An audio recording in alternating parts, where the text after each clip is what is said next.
სინოდის ხდომა საპატრიარქოში უკვე დაახლოებით 2 საათია მიმდინარეობს. დღეს პატრიარქობის 3 კანდიდატი უნდა გამოიკვეთოს.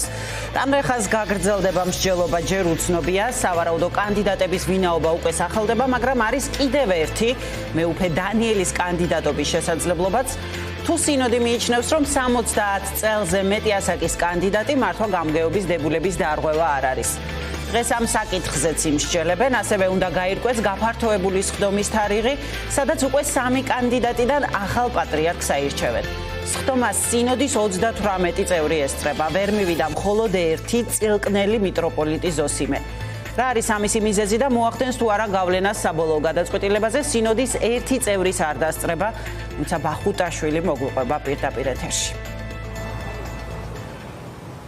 დიახსოფო, სინოდის დღევანდელ მნიშვნელოვან სხდომას მხოლოდ ერთი წევრი წილკნისა და დუშეთის მიტროპოლიტი ზოსიმე შიოშვილი ვერ ესწრება.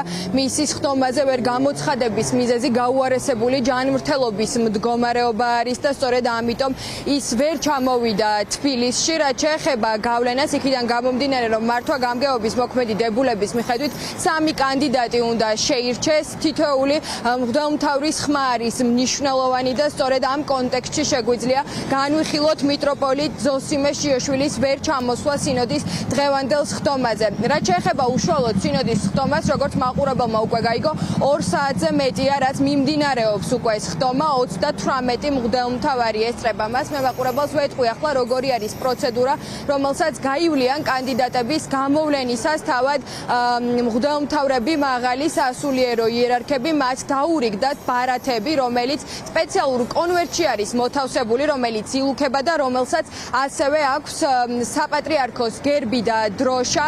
ამ კონვერტზე სპეციალურ კაბინაში კონვერტში მოათავსებენ ფურცელს, სადაც დაწერილი იქნება მათთვის სასურველი და რჩეული კანდიდატის სახელი და გვარი. შემდგომ დალუქული კონვერტები საარჩევნო ყუთში მოთავსდება.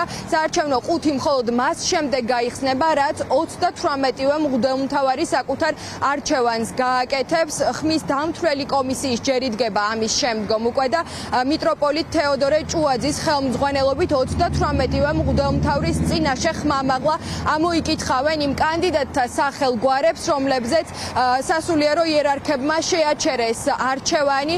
ამ ხმებს გადაითვლიან კიდევ სხვა სასულიერო პირებიც და მხოლოდ ამის შემდგომ შედგება ოქმი, სადაც უკვე ეწერება 3 გამოვლენილი კანდიდატის სახელი და გვარი, ხოლო მას შემდეგ, რაც სინოდი შეადგენს ოქმს, ეს ფარული კენჭისყრის გამოსავლენად შექმნილი კონვერტები, ფურცლები დაიწვება, განადგურდება. ასეთი არის გადაწყვეტილება, რომელიც სინოდმა მიიღო.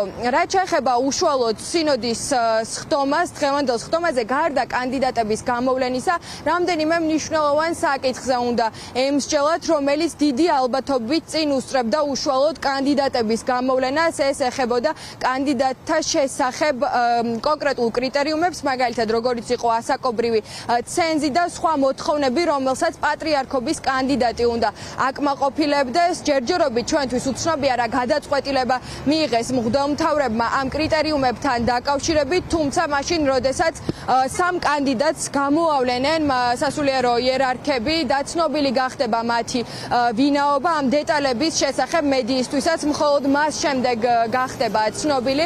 მანამდე ჩვენ მოვისმინეთ, სანამ სინოდის სხდომა დაიწყებოდა, მეუფეების კომენტარები, რომლებიც ღიად თავიანთი რჩეული კანდიდატის დასახელებას ერიდებიან, თუმცა აფიქსირებენ იმას, რომ ყველას ყავს რჩეული კანდიდატი, მათ შორის დასახელდა ზოგიერთის მხრიდან, რომ 2 რჩეული კანდიდატიც კი ყავს. საინტერესოა, როგორ გადანაწილდება ახლა ხმები და ვინ იქნება ის 3 კანდიდატი, რომელიც მოგვიანებით გაფართოებულ საეკლესიო კრებაზე თავად 39-მა მღვდელმთავარმა უნდა აირჩიოს საქართველოს 142 კათალიკოს პატრიარქად და ამ 3-დან სწორედ ერთ-ერთი შეიმოსება პატრიარქის შესამოსელით.